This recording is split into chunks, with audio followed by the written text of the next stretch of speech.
C'est pas une histoire à l'américaine où tout se passe facilement et que la richesse tombe du ciel. C'est vraiment 10, 15 ans d'abnégation, de résilience, comme c'est écrit derrière, de détermination et d'ambition.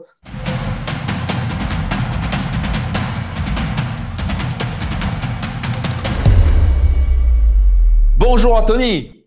Salut Max, ravi d'être avec toi. Merci pour l'invitation. Écoute, avec grand plaisir et c'est un bonheur de t'accueillir autant sur ce podcast leader. C'est un bonheur de t'avoir. Tu étais intervenu au Sommet des entrepreneurs. C'était extraordinaire. On a eu des retours extraordinaires de ton intervention. Est-ce que tu viens de loin, pas vrai? Parle-moi un petit peu de ton background parce que beaucoup de gens ils te voient, oh mon Dieu, il va sur le milliard, il explose les compteurs, etc. Mais ça n'a pas toujours été facile, pas vrai? Parle-nous un petit peu de ton background, d'où tu viens. Yes, tu as raison de le préciser. C'est aussi ce qui permet de créer de l'attache avec les gens et que les gens aiment écouter cette histoire parce qu'elle est dure, elle n'est pas facile. C'est pas une histoire à l'américaine où tout se passe facilement et que la richesse tombe du ciel. C'est vraiment 10, 15 ans d'abnégation, de résilience, comme c'est écrit derrière, de détermination et d'ambition. Moi, je viens d'une famille assez pauvre avec un père contrôleur, une mère vendeuse, père violent en plus et donc mère dépressive, pas compliqué. Pas facile à vivre. Du coup, je pars de chez moi un peu obligé vers 15-16 ans. Je me retrouve à la rue, donc dans une situation un peu galère. Donc, 15-16 ans à la rue, carrément. Ouais, mais en même temps, je veux pas faire Calimero parce que c'est vraiment ce qui m'a permis d'être différent et ce qui m'a permis d'apprendre plus vite que la plupart de mes potes à cet âge-là. Et du coup, aujourd'hui, j'ai une certaine avance, une certaine Ouais. maturité et que j'ai tellement échoué, tellement loupé, tellement galéré quand j'étais jeune qu'aujourd'hui, j'ai un peu plus de recul et un peu plus d'envie, une sorte de revanche, de vengeance à prendre. Et ça, Mais c'est donc, en quelque sorte, cette emmerde de se retrouver dans la rue à 15 ans, tu l'as transformée en fait en opportunité et c'est ta force en fait. C'est ça? exactement, tu peux toujours voir les choses de deux manières. Soit tu te plains et tu vois le verre à moitié vide et tu te dis j'ai vraiment pas de chance dans la vie, c'est dur, etc. Soit tu le vois à moitié plein et tu te dis bon, au final, j'ai un début un peu difficile, mais je suis tellement en train d'apprendre, de me renforcer que je vais être en avance par rapport à ceux qui ont le même âge que moi. Et donc ça devient une opportunité, ça devient une chance. Et c'est ce que j'essaie moi de transposer au quotidien avec l'équipe Feed quand on est confronté à un problème.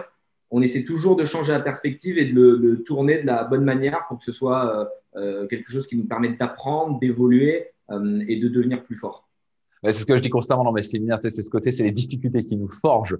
Et souvent, les gens reculent dans la difficulté. Donc, en fait, être souvent dans la merde, c'est un des plus grands cadeaux qu'on puisse s'offrir si on est prêt à traverser les difficultés. Mais donc, rappelez-nous un petit peu avant qu'on parle de Phil, parce que c'est une entreprise extraordinaire avec une vision hors du commun. Tu es dans les trends et je veux fortement recommander à tout le monde qui nous écoute d'acheter Phil parce que c'est vraiment, moi, je suis un fanat de la santé. J'ai vérifié tout ce qu'il y a dedans. Franchement, chapeau, parce que c'est du bon, quoi. Moi, je suis le genre de gars très chiant. Je vois chaque ingrédient, je sais exactement ce qu'il y a dedans. Donc, on pourra en reparler tout à l'heure. Mais donc, dans 15 ans, comment c'est? Tu te retrouves à 15 ans dans la rue. Comment tu fais? C'est comme ça, tu t'as perdu, tu as des doutes. Est-ce que tu t'es tout dit, je vais y arriver? Comment c'est passé? Et comment tu t'y es pris avant de monter une boîte qui pèse plus de 10 millions maintenant? Au début, tu le vis comme une injustice. Tu te dis, c'est vraiment bizarre que ça me tombe dessus. Tu as l'impression que, bon, moi, je ne suis pas du tout croyant, mais si tu crois en Dieu, tu te dis, il s'est vraiment amusé à me donner les pires cartes possibles, une famille foireuse. Là, je suis dans la rue, j'ai pas d'argent, j'ai aucun contact, j'ai rien. Mais ce qui est intéressant avec un jeu de cartes, c'est que quel que soit ton jeu, tu peux quand même réussir à gagner la partie. Alors, ça va être plus dur, Ah. peut-être plus long, mais à force de bluff et de bonnes stratégies, tu peux t'en sortir. Et du coup, j'ai toujours eu cette chance d'être plutôt optimiste. Et c'est vraiment quelque chose que moi, je dis aux jeunes quand je les rencontre, parce que maintenant, j'investis beaucoup dans des projets, donc j'essaie de leur redonner un peu mon mindset. Il faut toujours être optimiste et dans la pire des situations, sourire à la vie et presque le prendre au second degré et presque te marrer. Et moi, ce qui me permettait de ne pas trop déprimer, c'est que quand il m'arrivait des énormes galères, je le prenais à la rigolade, je me disais, allez, encore une, on va voir comment on… Mais Et, donne-nous un exemple. Donne-nous un exemple d'une galère, mais vraiment un truc concret qui t'est arrivé. il y en a eu plein, mais tu vois, quand j'étais jeune, je dormais dans les bus la plupart du temps parce que Waouh. je cherchais des potes pour m'héberger. Mais le souci, c'est que quand tu as 15-16 ans, tu n'as pas beaucoup de potes qui ont des appartes. Ils sont plutôt dépendants de leurs parents. Et donc, tu es toujours suspendu à ce téléphone. Et parfois, je me disais, bon, bah écoute, si je dois rester ici, ça doit être pour une raison. Profites-en puisque tu vas mal dormir pour essayer de prendre des notes, trouver des bonnes idées. Et j'essaie toujours de tourner le truc à mon avantage, tu vois, et surtout dans le garder des enseignements et d'apprécier. Et c'est vraiment une chance aujourd'hui, je pense, tu vois, d'avoir autant manqué parce qu'aujourd'hui, même si j'ai de l'argent et que je peux m'acheter à peu près ce que je veux, j'ai pas de besoin, tu vois, je suis pas dépendant de l'argent et ça c'est Ouais. vital parce qu'il y en a beaucoup qui disent ah ouais moi je vais entreprendre pour être blindé et évidemment c'est cool et c'est une motivation, moi je suis un pur capitaliste mais ce que je veux dire c'est qu'il faut aimer l'argent sans en être dépendant et le fait Ouais, d'avoir d'accord. manqué beaucoup me permet d'être dans un petit appart, tu vois, j'ai tous mes potes sont dans 200 mètres, 250 mètres carrés à Paris, moi je suis dans un petit 40-50 mètres carrés et je suis hyper bien et le fait d'être dans un truc qui est pas trop meublé, très en contact avec la vraie société, me permet de me concentrer d'une sur le plus important, à savoir ben, le business, continuer à évoluer, bien placer mon argent, et en plus à me rappeler d'où je viens. Et quand je viens et que c'est un peu galère parce que mes chauffages sont un peu pourris, ben, je me dis, ah ouais, souviens-toi quand tu avais froid dans le bus, et souviens-toi ce que c'était, donc n'y retourne pas et fais tout pour prendre cette revanche. Donc au final, chaque Génial. événement, même aussi traumatisant qu'il puisse être, te permet de t'en sortir. Donc soyez toujours positif au final, c'est la seule manière, dans tous les cas, le fatalisme ne sert à rien puisque tu fais un constat, tu es dans un bus, tu ne sais pas où dormir. Donc, tu as beau te concentrer, prier, taper dans les fenêtres, tu vas quand même rester dans le bus. Donc, au final, la seule chose que tu peux faire, c'est penser à l'avenir et rester concentré. Ouais, c'est génial ce que tu dis. Mais donc, en gros, c'est quand même incroyable. Donc, tu as dormi quand même dans des bus, quoi. Je veux dire, tu avais à peine de quoi bouffer, tu t'achetais des petits trucs minimaux. Mais tu sais que tu disais, tu prenais des notes, c'est-à-dire, tu faisais quoi concrètement? Est-ce que tu avais déjà ce rêve de réussir, de gagner de l'argent, c'était quoi ce truc? Et d'où c'est venu aussi? Tu sais, à 15 ans, te dire, tu dors dans le bus, tu as peur de dire, ah, c'est bon, c'est la fin du monde pour moi, mais tu étais en train de rêver, tu étais en train de te focaliser sur le futur, de dire, comment je peux améliorer ma vie. Parle-moi un petit peu de ça. Ouais, j'ai toujours eu. Je baisse le chauffage en même temps parce qu'on est. Pas de souci. Ça, Et, faut pas que il faut pas que ce soit un sauna.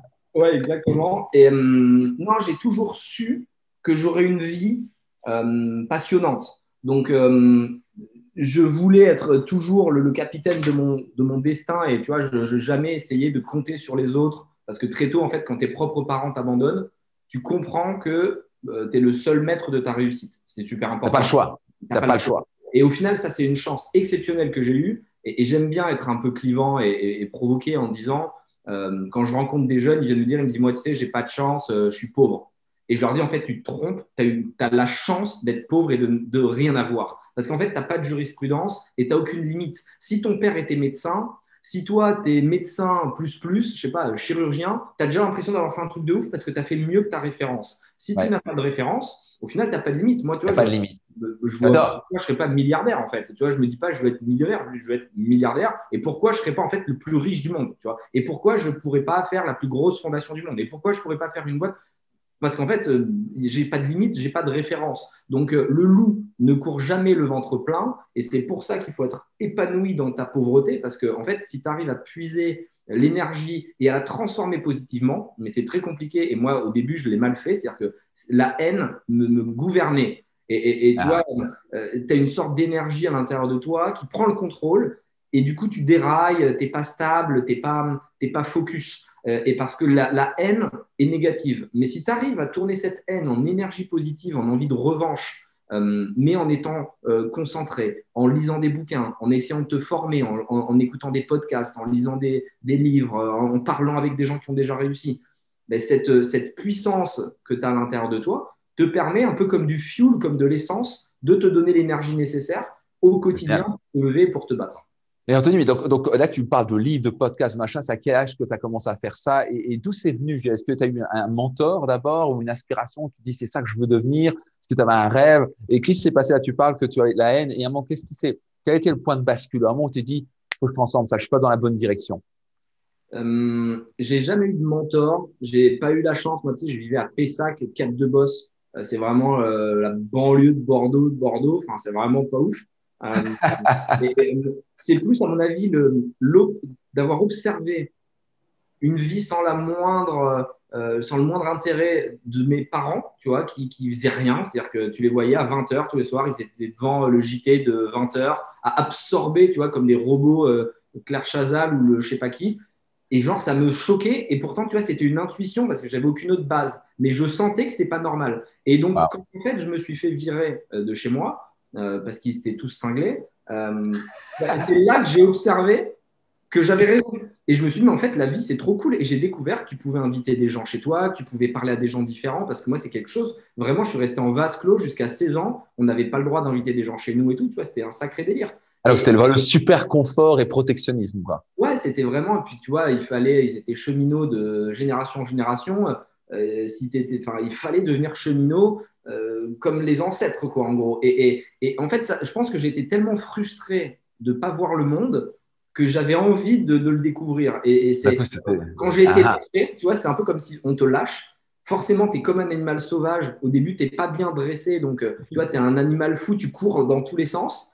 Et puis, petit à petit, tu arrives à te mettre des visières et à courir dans le bon sens. Et je dirais que l'élément qui a été déterminant pour moi, c'est une rencontre. C'est une fille qui s'appelle Mélanie, que j'ai rencontrée quand j'avais 20 ans, qui ne me connaissait pas, qui avait aucun intérêt à m'aider, mais qui, je ne sais pas pourquoi, est venue me voir, m'a parlé, m'a dit, toi, je sens que tu as du potentiel, je suis là pour t'accompagner et je suis là pour essayer de te guider. Et elle m'a waouh. vachement aidé, elle m'a posé, elle m'a tempéré. Et c'est grâce à elle que, en fait, j'ai compris que j'avais une sorte de mission, non pas envers moi-même seulement, mais aussi envers elle, parce que comme elle m'avait tendu la main, il fallait que je sois, comment dire, À la hauteur.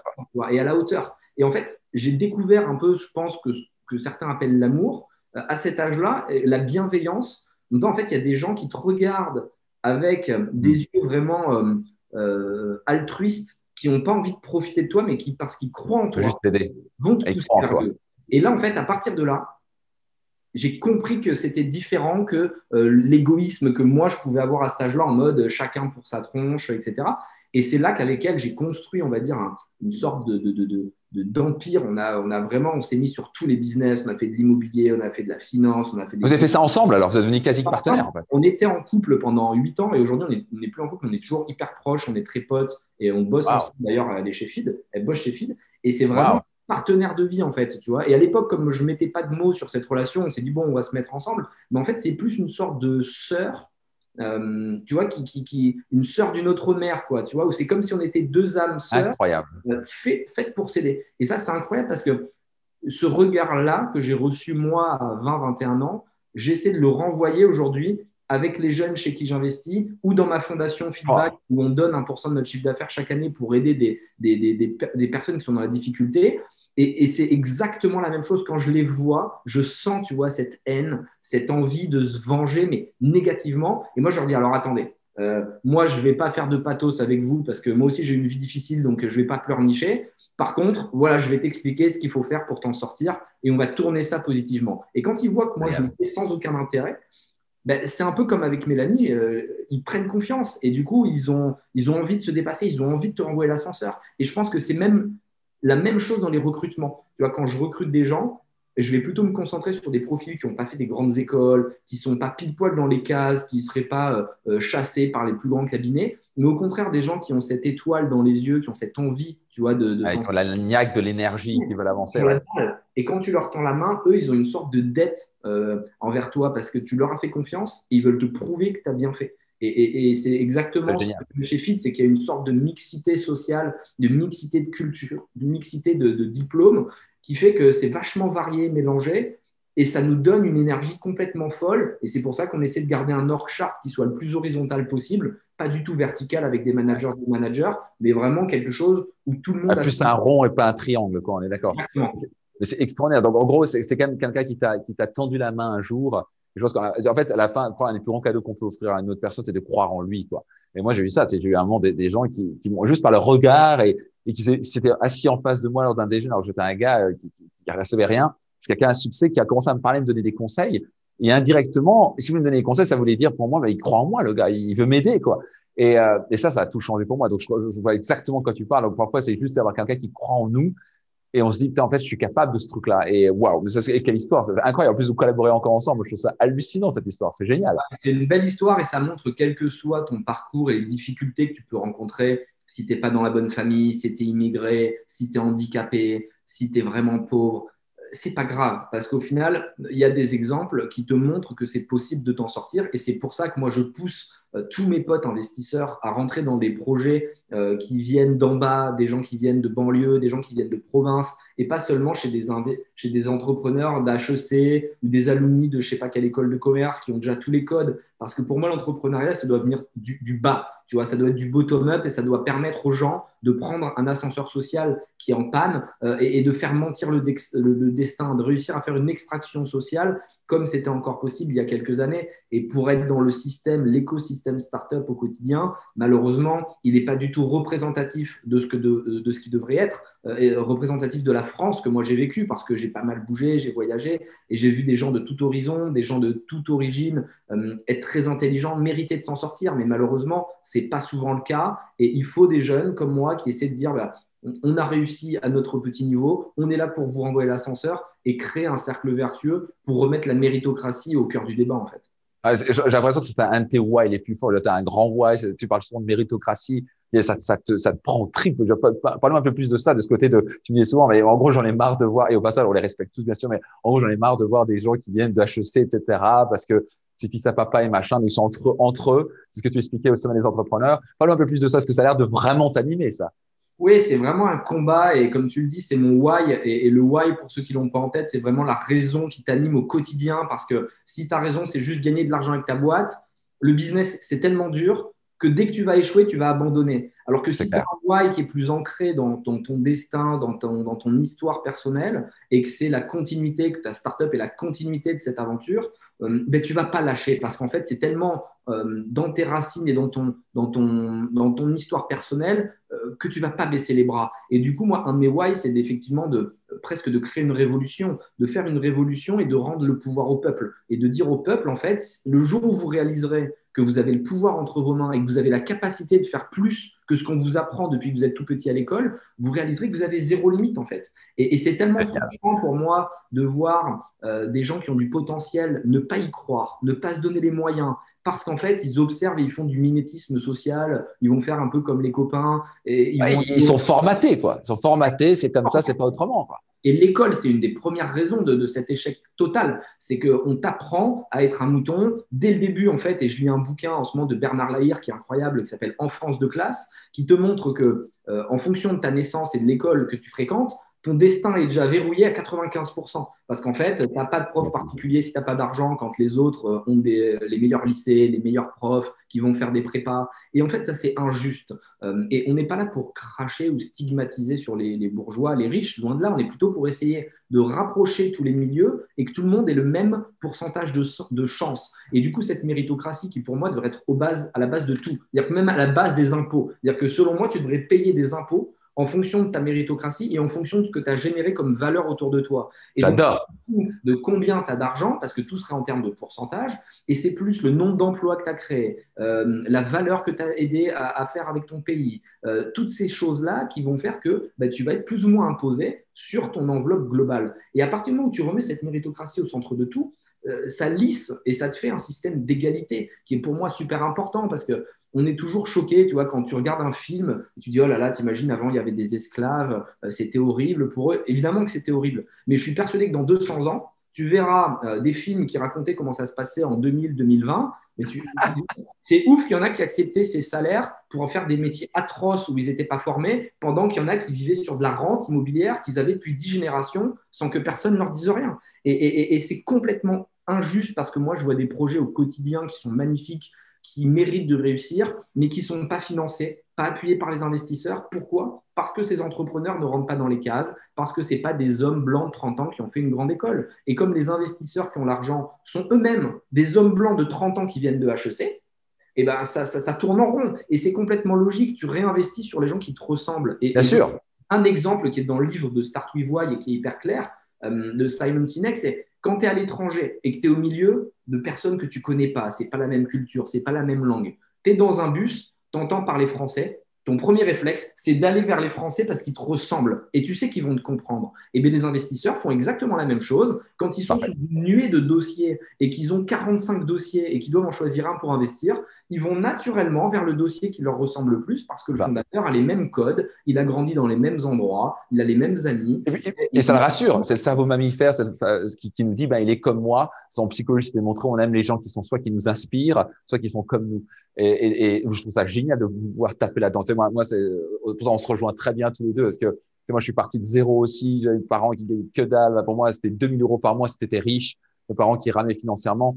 Et une des raisons pour laquelle je fais mes séminaires et les programmes, c'est pour donner à qui que ce soit qui veut se donner les moyens, en étudiant son cerveau avant tout, sa créativité, son énergie, sa résilience, de littéralement atteindre tout ce qu'il veut. Il n'y a pas de limite à l'humain et tu en es un parfait exemple. Donc, là, si vous entendez actuellement ce podcast et que vous entendez qu'Anthony, on sent qu'il a cette niaque de vouloir redonner, et parce que tu le sais, moi aussi je le sais, à quel point on est, en anglais on appelle ça resourceful. C'est qu'en fait, on a des ressources à l'intérieur totalement extraordinaires, mais ça se libère quand on a un why, on a un pourquoi fort et quand on est prêt à avoir un rêve très fort. La plupart des gens hallucinants, moi je fais des séminaires parfois jusqu'à 2000 personnes et j'entends 95% de gens, tu leur demandes c'est quoi tes rêves et tes objectifs, sont incapables de répondre parce qu'on leur a jamais posé la question. Parce qu'on leur dit ta vie, ta gueule, c'est ça. Tu fais tes études, tu fais comme papa, maman, ou tu fais comme lui, tu vas trouver un job comme toi. On leur a pas posé la question c'est quoi que tu veux. Et le jour où on trouve son pourquoi, son why, ses rêves, on devient inarrêtable. Et je trouve ça, là tu vas nous parler de Feed parce que c'est juste une histoire incroyablement inspirante. Si vous écoutez, vous voyez, moi je vois Anthony, il est tellement inspirant quand tu es intervenu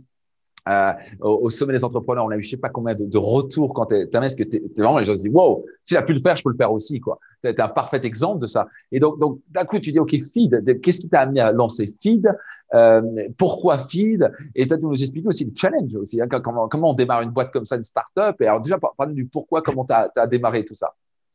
Oui, super intéressant. J'avais une envie, moi, de réussir qui m'animait. Je faisais plein de business en même temps, je voyageais beaucoup et j'étais un peu, on va dire, court-termiste dans ma tête. Je faisais plein de petits business où je gagnais bien de l'argent, mais je n'avais pas une vision large. Et j'attendais de pouvoir créer une boîte qui me permette de poser ce why et de le transmettre en fait aux consommateurs. Et Feed, je l'ai fait initialement pour répondre à un besoin personnel. C'est-à-dire que je voyageais beaucoup, je n'avais pas le temps de manger. Et je voyais que je perdais du poids, qu'au sport, j'étais moins efficace. Et j'ai commencé en fait à faire un Excel qui répertoriait l'ensemble des besoins d'un humain classique, protéines, lipides, glucides, fibres, vitamines, minéraux, oligo-éléments. Et j'ai joué avec des formules en mettant des flocons d'avoine, des graines de sarrasin, de la farine de lin, plein de nutriments différents que j'achetais sur Internet. Et d'une manière parfaitement théorique, j'avais tout ce dont j'avais besoin. Et petit à petit, à force de l'améliorer, tester plein de trucs, l'organoleptique, donc le goût, la texture, l'odeur, se sont améliorés au fur et à mesure. Et très vite, ça s'est emballé parce que des gens m'ont demandé de leur en faire. Et du coup, on a pu lever 500 000 euros, puis 3 millions, puis 15 millions, puis 20 millions. On a levé beaucoup d'argent et on a recruté 100 personnes. Et tout a explosé, en fait. Ça a été un cliché de start-up, mais on n'était pas animé uniquement, tu vois, par faire de l'argent. C'était parfaitement aligné avec mon combat. Et je vais expliquer pourquoi. Parce que le why de ma vie et le why de Feed, c'est, entre guillemets, permettre aux gens d'atteindre leurs objectifs et de s'extraire de leurs conditions initiales, de déclencher une forme de révolution et de remuer la société. Et Feed, en fait, te permet de faire ça parce que quand tu le manges, tu n'as pas juste un repas complet, un repas équilibré. Tu as surtout le boost de motivation au quotidien qui te rappelle que les gens qui consomment du Feed, comme nous, ils ont réussi à mener leurs objectifs à bien. Et donc, si nous, on l'a fait alors qu'on vient d'en bas, qu'on n'a pas beaucoup de moyens à la base, zéro contact, qu'on n'est même pas parisien et qu'on a réussi à pénétrer ce marché et à le dominer, c'est que tu peux le faire aussi. Et c'est ce que nous disent les consommateurs quand ils prennent nos bouteilles avec des mots forts qui sont toujours imprimés sur le packaging. C'est plus une sorte de mindset dans lequel ils se mettent qu'un produit qu'ils consomment. C'est une manière de voter, en fait. Et c'est pour ça que la clé de Feed et le moment où ça a commencé à vraiment exploser, c'est quand on a compris qu'on ne vendait pas une barre, mais qu'on vendait la possibilité de se dépasser et qu'on vendait la preuve par la... quoi.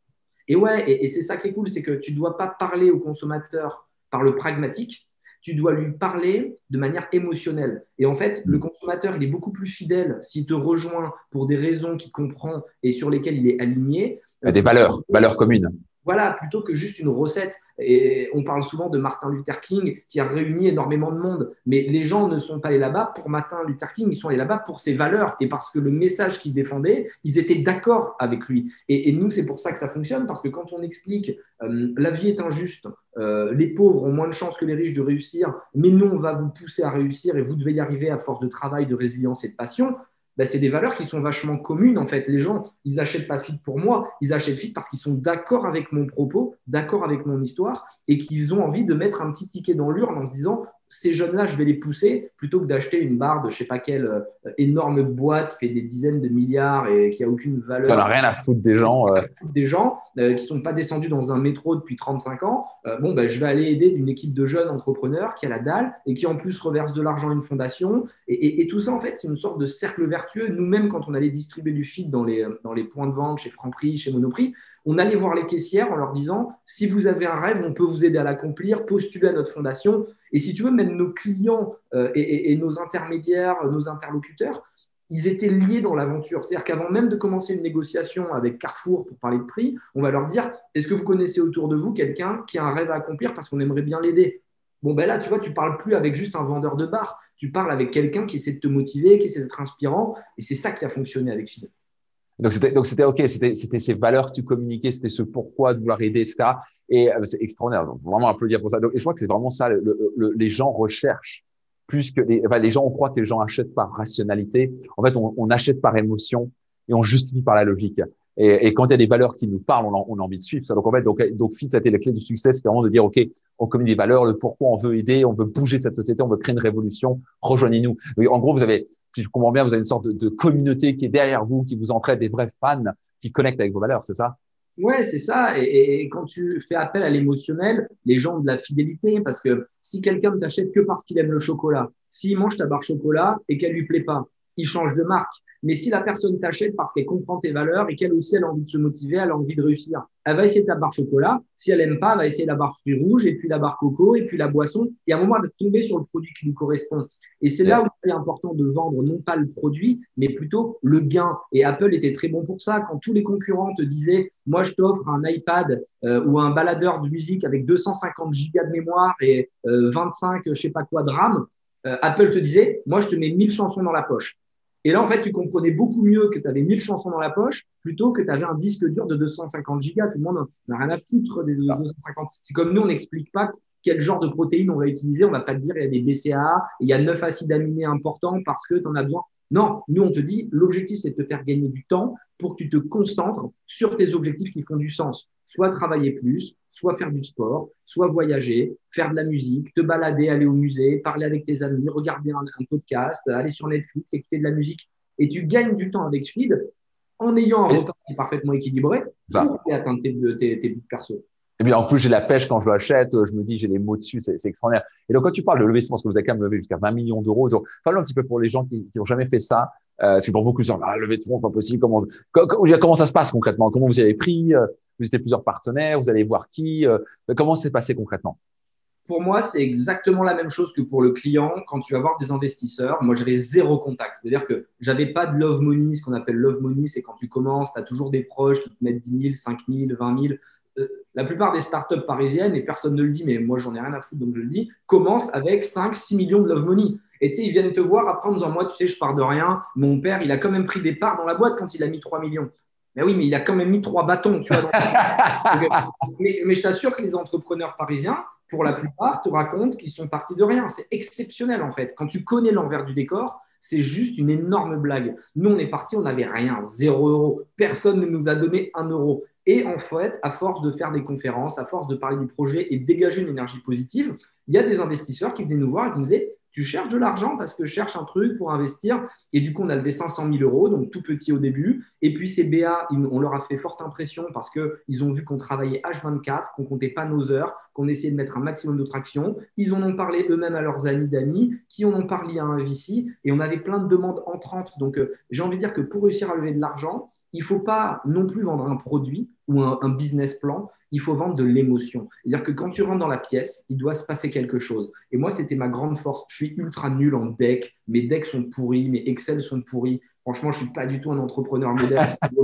Mais par contre, quand je rentre dans une pièce, s'il y a 5 personnes, je sais qu'elles ne sortiront pas de cette pièce indemnes. Tu vois, quand elles vont sortir, elles vont être fatiguées, elles vont avoir vécu un truc. Soit elles vont me détester, soit elles vont m'adorer, mais il n'y aura pas d'entre-deux. Tu vois, il ne va pas y avoir le mec moyen. Je sais que quand la personne va rentrer chez elle le soir, elle va dire à sa famille, waouh, j'ai fait un meeting, c'était offensif. T'aimes ou t'aimes pas. Il s'est passé un truc. Et c'est comme ça que j'ai réussi à motiver des investisseurs parce qu'ils se sont dit, même si je ne crois pas dans le produit, et la plupart des investisseurs ne mangeaient même pas de feed. Ils me disaient, ah, moi, j'aime pas ton produit, mais tu as tellement de motivation qu'à un Ouais. moment, tu vas tourner ton produit, tu vas en lancer un autre, mais tu vas y arriver, c'est obligé. Et c'est Donc, pour en fait, ça. ils ont aussi misé sur toi, ce qui est le leader. Enfin, moi, ici, tu parles de leadership, et c'est vraiment ça. C'est à la fin, ils croyaient en toi. Et je crois que ça vient parce que toi, tu croyais en ton projet. Et même si on ne sait pas, souvent, croire en soi, ça veut dire, c'est avoir la conviction qu'on va trouver un moyen sur le chemin, dans une totale. En fait, tu n'as aucune visibilité de ce qui va se passer. C'est juste, tu crois que tu vas trouver un moyen. Je pense que c'est ça qui arrive chez toi, parce que toi, tu t'es tellement développé ces muscles émotionnels. Moi, j'ai développé aussi très petit, de dire, je suis capable de rebondir, de repartir. Très bien, donc tu n'as pas peur, tu y vas. Tu avais cette conviction que tu transmets cette conviction que les gens ont dit, ce gars, c'est un démerdeur, il lâchera pas. Donc, en gros, on a confiance en son conviction, en sa capacité de rebondir, de résilience et de toujours trouver un moyen. Je pense que c'est vraiment ça qui s'est passé, pas vrai? T'as raison, et c'est pareil pour tout. Il faut d'abord s'aimer soi-même avant que les autres t'aiment. Et c'est pareil pour la confiance. Tu dois avoir confiance en toi pour que les autres aient confiance. Si tu vas tout tremblant et que tu inspires juste de la pitié, personne ne va te prendre sous son aile. Par contre, si tu arrives toujours dans l'humilité, tu vois, tu n'as pas besoin de dire Bien je suis sûr. nul, je suis machin, parce que ça ne sert à rien. Mais sûr de toi, tu crois dans ton projet et tu crois dans ton projet parce que tu as étudié, que tu as travaillé avant. C'est comme un contrôle en fait à l'école. Si tu as bien révisé et que tu es préparé, tu n'es pas T'es à inquiet l'aise. en contrôle surprise parce que tu connais ton truc. Et ben c'est pareil pour le business. Si tu débarques en rendez-vous, que tu as étudié les gens que tu as en face de toi, tu sais qui ils sont, tu as checké sur Internet, tu as pris des infos, tu t'es un peu renseigné, tu as étudié ton marché, ta verticale, tu as tous les chiffres en tête, tu sais ce qu'ont fait les concurrents, quel produit marche, tu as des études, tu as de la T'as ton data. business plan, t'as tout, quoi, c'est ça. T'arrives, tu n'es pas inquiet. Et donc, du coup, si tu n'es pas inquiet, tu vas pas avoir la voix qui tremble parce que tu es leader de ton intervention. Et ça se sent. Et il y a très peu de gens, malheureusement, qui ont confiance en eux parce qu'on nous apprend à douter depuis qu'on est petit. On nous fait passer au tableau par surprise, machin, on ne nous prépare pas. Et donc, du coup, Interrogation surprise. ouais, et tu vas au tableau, mais personne ne t'a expliqué comment parler. Et donc, tu te fais charrier devant tout le monde, les profs te charclent, les camarades se moquent de toi. Non, mais ça s'apprend, ça se travaille. Et ce qui est important de préciser, c'est qu'on a tous des forces, et tu en as parlé tout à l'heure, il faut trouver vos forces, il faut trouver tes spécificités. Moi, j'en avais certaines, et quelqu'un va en avoir d'autres. Et en fait, il y en a qui vont être très à l'aise à l'oral, d'autres très à l'aise à l'écrit, d'autres très à l'aise parce qu'ils vont avoir, je sais pas, l'oreille musicale, d'autres sont très matheux, d'autres très littéraires, d'autres, c'est des machines de Excel, d'autres, ils ont une sensibilité émotionnelle, d'autres, c'est le marketing. Et peu importe, en fait, tu n'as pas besoin d'être bon partout, ça ne sert à rien. Il faut juste que tu sois très bon dans quelque chose et que tu te différencies et que tu te sers de cette force pour leader une équipe. Et après, tu vas trouver des profils complémentaires. Mais cette force principale que toi, tu as, il faut que tu la décèles. Et pour la trouver, il n'y a rien de plus simple. Tu parles autour de toi et tu dis aux gens qui te connaissent bien, comment est-ce que tu me définirais? Quelles sont les valeurs que je semble transposer à tes yeux? Quels sont les mots qui te viennent en tête quand tu penses à moi? Et là, très naturellement, tu vas voir des patterns ressurgir et des gens qui vont te dire, tu es très ambitieux, toi, tu es déterminé, tu es sharp. Bon, ben voilà. Et puis d'autres personnes, ça va être, toi, tu es super sympa, tu es très dans l'écologie, tu fais tout pour sauver la planète. Et Bon, donc, tu ben, viens construire sur ses forces, quoi, ça. Identifier ses forces et construire dessus, c'est ça que tu veux dire. super important d'identifier tes forces et aussi tes faiblesses et de pas te dire, pas de faire l'autruche en disant je suis très bon partout. Bah non, parce que Ouais, personne n'est bon partout. ouais. Et quand tu as identifié une faiblesse, il faut absolument soit que tu la travailles, soit que tu trouves quelqu'un qui la compense. Et à partir de là, bah, tu crées une équipe. Et c'est comme ça que tu fais une équipe de sport professionnel. Tu sais, il y a beaucoup de bullshit à Paris et on te dit, oui, une start-up, c'est une grande famille. Complètement faux parce qu'il n'y a pas de lien de sang, ça n'a rien à voir avec une famille. C'est plutôt une équipe de sport professionnel. C'est chacun Hmm. doit être très bon à son poste et quand il y en a un qui est un peu malade, les autres sont là pour l'appuyer, tu vois, pour l'aider, pour être dans le support. Et c'est vraiment la belle vision d'une équipe, c'est que chacun essaie d'être le meilleur et de se former continuellement. Et je le dis moi aux équipes, vous n'êtes pas là pour gagner un salaire, même si évidemment il faut bien payer les gens, etc. Vous êtes là pour participer à une aventure et pour gagner de l'argent en tant qu'actionnaire, parce que je donne des BSPCE à tout le monde. C'est-à-dire que tout le monde est incentivé dans la boîte, tout le monde a l'équivalent de 4 ans de salaire en bons, en stock options de la boîte feed. Et en fait, ils ont tout intérêt à ce que la valorisation explose, parce que le plus le multiple sera grand de sortie, plus eux, ils gagneront de l'argent. Et mon but, c'est que tout le monde, tu vois, soit blindé grâce à feed, parce que c'est une économie qui est vertueuse, et tout le monde le fait pas pour l'argent, mais à la fois pour créer de la valeur, pour pouvoir aider plein de projets avec feedback, pour pouvoir s'éclater parce qu'on s'amuse. Et ça, c'est quand même la clé de tout. Tu l'as dit en préambule de notre meeting. Tu fais ça parce que tu t'éclates. Et donc, il faut que tu trouves un domaine dans lequel tu es épanoui, dans lequel tu t'amuses, dans lequel tu rigoles le matin. Il ne faut pas être bisounours. Tu vois, il n'y a pas un job au monde où tu arrives toujours à un énorme Là, sourire. c'est clair. Il y a des challenges tout le temps, pas vrai, il y a des difficultés tout le temps. Mais ce que je veux dire, c'est que ça doit te permettre de grandir en tant qu'homme ou en tant que femme, te permettre, tu vois, d'être une meilleure version de toi-même, mois après mois, année après année. Et ça, c'est quelque chose qui est super important parce qu'au moins, tu évolues. Mais je crois que c'est tellement important ce que tu dis parce que c'est une des grandes clés même pour tous les entrepreneurs et pour les salariés, etc. C'est la croissance égale bonheur. Moi, j'ai étudié le bonheur en tous les sens. C'est un équilibre de gratitude, de croissance et de contribution. Et si on n'est pas en train de croître, donc en gros, si on n'a pas les challenges à relever, on se vite chier, vraiment, on va taper sur le même truc. Donc, c'est plutôt important d'avoir des objectifs, des rêves. Et donc, toi, tu encourages aussi à tes salariés, si tu as bien compris, ton équipe de se former, de se développer, de lancer des challenges. C'est ça que tu fais aussi. Bien sûr, nous, on a un système de squad en interne, donc on n'a même pas de vertical, c'est des squads, des task force, et à eux d'être toujours autonomes, indépendants, d'apporter de nouvelles idées. Moi, je leur dis, je suis pas là pour faire votre travail, je suis là pour valider vos super idées. C'est-à-dire que moi, je suis plus un chef d'orchestre qui doit amener l'énergie, la passion, qui doit rappeler pourquoi on se bat, tenir une sorte de cap. Et après, c'est les équipes qui arrivent et qui me proposent des produits et qui me disent, bon, ben voilà, on va lancer ça. Et les plus beaux trucs qu'on a fait chez Feed, ça venait toujours d'en bas, ça venait toujours de l'équipe. Les meilleurs produits qu'on a, les nouvelles barres crispy qui sont un carton absolu que tout le monde adore, bah, c'est Benjamin qui les a créés, qui est un ingénieur agro qu'on a recruté. Il a réinventé le produit, il l'a repensé. Un jour, il est venu me voir, il me dit, tiens, j'ai fait ça, dis-moi ce que tu en penses. J'ai goûté, je dis, putain, c'est une tuerie. On lance et je dis, c'est sûr, ça va être un carton. Et moi, je suis là pour leur donner la confiance dont ils ont besoin. Et on l'a lancé et ça a été exceptionnel. Et on est en train de couper toutes nos anciennes barres tellement celle-ci est meilleure. Et on n'a pas peur de tuer 10 références qui marchaient bien pourtant. Parce qu'en fait, la nouvelle est tellement mieux que bon, mais on supprime l'ancien. Et c'est ça une startup. Et c'est OK. Renouveler, c'est ça qui est cool. Il ne faut pas avoir à rivaliser tes produits. J'adore. Donc, en fait, c'est ça aussi un leader. Parce que beaucoup de gens ont la compréhension que devenir chef d'entreprise ou entrepreneur, c'est d'avoir toutes les réponses à tout. Mais en fait, c'est au contraire, c'est d'utiliser les talents de chacun, les encourager pour pouvoir sortir le meilleur de chacun. Et à la fin, le résultat général est extraordinaire. Donc ça, c'est vraiment une preuve de leadership, d'aider les gens à croire en eux, à se développer. Et c'est aussi comme ça que les gens s'épanouissent. C'est extraordinaire. Est-ce que tu as eu parce que là, tu parles de ça, c'est des connaissances, que tu lis beaucoup. Est-ce que tu regardes beaucoup de podcasts, que tu étudies beaucoup les gens à succès? Et qu'est-ce que tu as comme habitude? Parle-moi un petit peu de tes habitudes qui t'ont amené au succès et qui continuent à t'amener au succès. J'ai beaucoup d'intuition et je m'écoute énormément. Ça, c'est la clé. J'ai commencé à réussir quand je me suis écouté. C'est important de l'accompagner avec évidemment des lectures, observer des podcasts. Mais j'essaie toujours d'avoir soit des lectures ou de regarder des films documentaires qui m'apprennent. Par exemple, je ne vois pas intérêt de lire un truc, une histoire fictive où il y a un tueur et on essaie de trouver le tueur. Ça ne m'intéresse pas. Par contre, lire une biographie de quelqu'un qui a réussi ou encore mieux, quelqu'un qui a échoué, j'adore. Parce qu'en fait, il y a des patterns qui reviennent régulièrement dans l'échec. Et c'est ça qui est génial, c'est que depuis tout petit, j'essaie de lire un maximum de biographies. Et la plupart des échecs viennent toujours à cause de la drogue, l'argent, la fête, l'appât du gain facile. L'ego. Ouais, l'ego, le manque d'humilité, tous ces trucs-là. Et du coup, je me suis dit, bon, bah, c'est très simple, il suffit que je ne boive pas d'alcool, que je ne prenne pas de drogue, que je me nourrisse. Et c'est ce que j'ai fait, en fait. J'adore. En fait, c'est surtout, je crois que j'ai ce que tu dis. Beaucoup de gens ils disent comment on fait pour réussir. En fait, la première chose qu'il y a à faire, c'est qu'est-ce qu'il ne faut pas faire.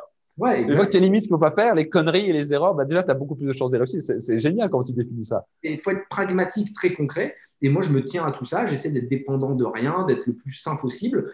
Et puis après, il a fallu que je me forme, que j'apprenne énormément. Je pense qu'il faut avoir un minimum de code, même si je ne défends pas l'éducation nationale. Je pense que c'est important de se former au moins tout seul parce que si tu fais des fautes d'orthographe, que tu ne sais pas bien t'exprimer, tu ne vas pas pouvoir faire le caméléon. Donc, il faut que tu puisses maîtriser les codes sans jamais en devenir dépendant. Et il faut d'abord maîtriser ton art pour pouvoir le stretcher par la suite. C'est-à-dire que d'abord, tu apprends bien à parler français et quand tu parles bien français, tu peux te permettre de dire un peu des mots vulgaires si c'est utilisé pour être clivant ou pour faire passer un message plus fort. Mais il ne faut pas être vulgaire parce que tu n'as pas la possibilité de bien parler, tu vois. Ouais. Et ça me semble important. Et puis derrière, comme je disais, je me suis beaucoup écouté. J'ai écouté mon gut feeling, tu vois. Donc, l'intuition chez toi, c'est un gros truc, le gut feeling. L'intuition et la projection. C'est-à-dire que moi, j'étais ultra intuitif. Je n'écoute que mon ventre, pas trop mon cerveau. Tu vois, mon ventre a toujours plus raison que ma tête. La première intuition, le truc qui te dérange, il faut vraiment l'écouter. Et après, la projection, c'est-à-dire que quand j'étais au plus mal, je me projetais et je me voyais en train de faire quelque chose qui me donnait envie d'y arriver. Je me voyais dans une belle voiture, je me voyais dans une belle maison, je me voyais aider des jeunes, je me voyais avoir de l'impact. Et du coup, avoir une vision claire du futur, de ce que tu voulais créer. Et ce qui est marrant, c'est que quand tu as la possibilité de t'acheter ce que tu projetais avant, tu le fais plus. Par exemple, tu vois, je rêvais d'acheter une Ferrari rouge. Ben, quand j'ai eu les moyens de m'acheter une Ferrari rouge, je n'ai pas eu besoin. Parce qu'en fait, je me suis dit, ouais, ça fait un peu kéké, j'en ai pas besoin. Le fait de savoir que je pouvais le faire me Un peu suffisait. à Paris. Et puis à Paris, encore pire. Avec Hidalgo, c'est compliqué. Non, mais, et Et ça, c'est c'est génial. Donc, en fait, il faut avoir ses rêves pour nous faire bouger. Et puis, parfois, on y arrive, on se dit, je suis tout à fait d'accord. Et à un moment, on se dit, mais en fait, bon, bah, ça va, quoi. Je peux le faire, je suis pas obligé de le faire. Donc, c'est important d'avoir cette vision, ce futur, d'être clair, avoir un pourquoi qui nous bouge vers l'avant. exactement, et jamais se suffire ou se satisfaire de ce qu'on a fait. Il y en a plein qui me disent que c'est un défaut. Moi, je trouve que c'est une qualité. Je suis un éternel insatisfait. Je veux toujours plus, mais pas toujours plus pour engranger et pour juste avoir de l'argent sur un compte, mais pour avoir un maximum d'impact. Et je pense que l'humain ne devrait pas être épanoui grâce à ce qu'il a fait. Il devrait être heureux et fier quand il regarde derrière lui, mais toujours regarder plus loin et essayer Hmm. de montrer l'exemple et de dire si j'ai réussi à faire ça, je peux faire plus gros. Si j'ai fait une boîte qui fait 100 millions de CA, ben, je dois faire une boîte qui fait 1 milliard. Et si j'arrive à aider 50 personnes avec ma fondation, je dois pouvoir en aider 1000. Et du coup, en fait, tu te challenges Croissance. et c'est Croissance. tu donnes du sens à ta vie. Même moi, parfois, je suis fatigué et je me dis, allez, je pars en vacances. Et au bout d'une semaine, je suis là, je me dis, qu'est-ce que je fous là, quoi. Enfin, tu vois, super, c'était beau, Je suis tellement d'accord. était sympa, mais à un moment, viens, on va au carton et on va avoir un impact. Et on combat pas seulement pour nous, mais on combat humblement, mais pour l'histoire, tu vois, pour changer les choses. Et je pense vraiment que quelques personnes peuvent avoir un impact tellement fort qui peuvent faire évoluer le paradigme. Et on l'a vu avec les Gilets jaunes, même si pour moi, c'est pas le bon exemple, parce que la violence est cassée sans intérêt, n'a pas grand, n'a pas de finalité, mais je suis quand même admiratif de l'énergie qui était déployée. Elle était mal canalisée, tu vois, c'était un peu comme moi quand j'étais jeune. Hmm. C'est-à-dire À que la colère et la haine, ouais, la c'est ça. colère et tu casses et machin. Mais en fait, cette énergie me laisse quand même plutôt optimiste dans le sens où les gens ont envie de reprendre le contrôle et ils réalisent qu'il y a de l'injustice. Il faut juste des leaders qui arrivent à les accompagner, qui arrivent à leur donner un axe, un objectif à atteindre et que cette énergie, on s'en serve non pas pour casser, mais plutôt pour se former, pour apprendre des langues étrangères, pour apprendre un nouveau métier, pour essayer de lancer sa boîte, pour essayer d'inspirer des gens. Et si tout le monde faisait ça dans l'écosystème, je suis persuadé qu'on pourrait inventer un nouveau modèle qui est beaucoup plus méritocratique, encore une fois. J'adore ce que tu dis. En tout cas, je crois que soit ça, c'est un équilibre après toutes ces années d'études l'épanouissement, le bonheur, la réussite, etc. Je crois que c'est un équilibre, ce que tu viens de mentionner, c'est avoir un équilibre, d'apprécier ce qu'on a. Si on n'apprécie pas ce qu'on a maintenant, on n'appréciera pas ce qu'on aura plus tard. Et de l'autre côté, ne pas tomber que là-dedans et avoir toujours un but pour croître. Parce que la croissance, c'est aussi le principe, si t'es pas en train de croître, t'es en train de mourir. Il y a beaucoup de gens qui ont atteint un certain niveau de succès. Ils disent, bon, c'est bon, je m'en touche, je vais au golf et tout ça. Mais ils ont intérêt à croître au golf parce que s'ils sont pas en croissance, ils s'emmerdent vite. Mais moi, et c'est vrai que cette conversation que j'ai eue avec mon épouse il y a pas longtemps, je me suis rendu compte, en fait, on est des animaux un peu bizarres parce qu'il y a beaucoup de gens, tu sais, leur job les font tellement chier. Tout ce qu'ils pensent, c'est prendre des vacances. Et moi, les vacances, ça me fait chier, en fait. Je me dis, en fait, allez, je vais prendre. En fait, je suis là, au bout d'une semaine comme toi, je fais, mais qu'est-ce que je fous, en fait? Donc, en fait, je m'éclate pas. En fait, je me sens plus fatigué qu'avant parce que je suis pas en train d'épanouir, je suis pas en train de faire. C'est comme un aigle, il a besoin de voler, pas vrai? Un oiseau a besoin de voler. Donc, tout à coup, tu le mets dans une cage à rien faire, sur un canapé, il se fait chier, quoi. Donc, c'est intéressant parce qu'on a ces vieux schémas encore. Et moi, je suis encore en train de me débarrasser de ces trucs après 20 ans de l'an personnel. Ah, c'est bon, j'ai besoin de mes vacances. Mais non, je pas besoin je suis en vacances tout le temps, je m'éclate tout le temps, je fais ce que j'aime. Une fois qu'on trouve ce qu'on aime, on n'a pas besoin de jamais travailler par rapport à ce concept. C'est bon, j'ai travaillé, j'ai besoin de vacances. Et je pense que c'est une autre manière totalement de penser entrepreneuriat. Écoute, Anthony, tu donnes énormément, j'adore cela, tu me donnes tellement de choses que tu n'as jamais donné aussi des entrepreneurs. Si vous donnez un grand conseil ou deux, trois conseils à des entrepreneurs qui démarrent ou qui sont en train de monter en puissance, ce serait quoi? Je leur dirais de croire en eux, c'est super important. Tout part de la confiance en soi. Et c'est pas grave si tu n'as pas encore réussi à avoir d'attraction, si tu n'as pas réussi à avoir le business model parfait. Une startup, pour moi, c'est une machine qui essaie inlassablement de trouver son product market fit. C'est-à-dire que nous, chez Feed, on n'a pas encore trouvé le product market fit parfait. Sinon, on ferait déjà 300 millions d'euros de chiffre d'affaires. Vas-y, fais la traduction, je comprends ce que tu veux dire, mais peut-être qu'il y a des gens qui ne comprennent pas ce que c'est le En product gros, il market faut fit. que tu cherches la meilleure manière d'apporter une solution à tes clients. Et cette solution, tu vas la faire évoluer au fur et à mesure. L'idée que tu as initialement ne sera jamais l'idée qui te rendra riche ou qui fera que ta boîte réussit. C'est une succession, une multitude d'échecs, d'évolutions, de brainstorm qui fait que tu vas évoluer. on n'a que des échecs, nous, chez Feed. Au quotidien, on rencontre des échecs, des problèmes. On a beaucoup plus d'échecs que de victoires. Mais à force de s'améliorer et à force d'être résilient, ben, on arrive à faire des produits qui sont top. Au début, les gens n'aimaient pas les produits, on les a fait évoluer. Maintenant, les nouvelles barres Crispy, tout le monde les adore, elles font l'unanimité. Pareil pour les boissons. Et ça a été, mais on n'a pas baissé les bras. Alors qu'au début, on se faisait insulter dans tous les sens. Les gens nous envoyaient des menaces de mort. Vraiment, les gens, il y a des gens qui passaient dans le magasin qui enlevaient nos produits des étagères. Enfin, c'était un truc de ouf. Il y avait une sorte de haine parce qu'on est différent, parce que Feed voulait remettre en cause le modèle français du bien manger 3 fois par jour, alors qu'on était plus là pour apporter une option, non pas pour modifier. Bien sûr, tu n'es pas en train de dire aux gens, ils font ce qu'ils veulent. Et les gens, en fait, ont tellement peur que tu les sortes de leur confort et de leur habitude, dès qu'il y a quelque chose qu'ils ne comprennent pas ou qui est nouveau, ils veulent le tuer. Et c'est Schopenhauer qui dit toute grande innovation passe par 3 stades. Elle est d'abord ridiculisée, ensuite elle est violemment combattue pour finalement être considérée comme ayant toujours été évidente. Et c'est exactement ce qui s'est passé avec toutes les grandes évolutions de notre société. Quand il y a eu l'iPhone, au début, tout le monde rigolait, tout le monde disait mais les téléphones comme ça, c'est n'importe quoi. Idem avec le micro-ondes et le surgelé. Uber Eats, quand ils sont lancés, ils disaient personne n'ira dans la voiture d'un inconnu.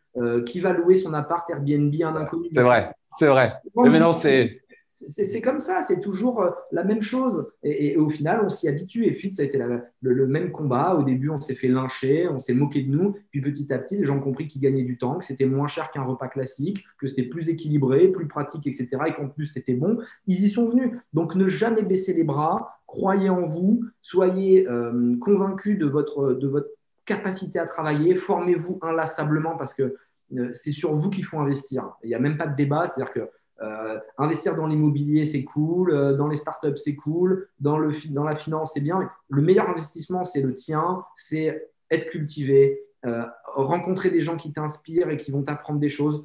T'entourer de gens qui vont te pousser vers le haut. Fuir absolument les gens pathogènes, négatifs, qui vont te dire mais non, on n'y va pas, c'est impossible. Parce qu'au fait, dans ta propre réussite, c'est surtout leur échec qu'ils vont observer. Et du coup, ils vont te voir réussir et ils vont réaliser par la même occasion qu'ils sont dans le dur. Et donc, ils vont plutôt avoir tendance à te tenir pour pas que tu t'envoles, plutôt qu'à s'extraire eux aussi, parce que c'est beaucoup plus facile de dire aux autres c'est de la merde, ton projet. Reste là, bouge pas. Comme les mecs sur les réseaux sociaux qui passent leur journée à spammer ou à faire des messages de haters. En fait, si tu as que ça à foutre, c'est pas bon signe. Tu vois, si tu es obligé de critiquer les autres pour donner un sens à ta vie, c'est que c'est très lacunaire. Et au final, il vaut mieux se concentrer pour apporter la lumière sur soi plutôt qu'apporter l'ombre sur les autres. Et donc, concentre-toi toujours sur ta réussite, ne sois pas jaloux, pas envieux. On s'en fout de ce que font les autres, en fait. Moi, investis en toi, j'adore ça. Investis en toi et puis avec du travail, de l'ambition, de la patience, de la résilience, il n'y a aucune raison que ça ne fonctionne pas. Pas de limite. Écoute, génial. Merci Anthony. Écoute rapidement, alors, comment on peut te trouver? Donc, Feed, ça se trouve où? On peut les acheter où online ou ça? Feed.co pour le site internet.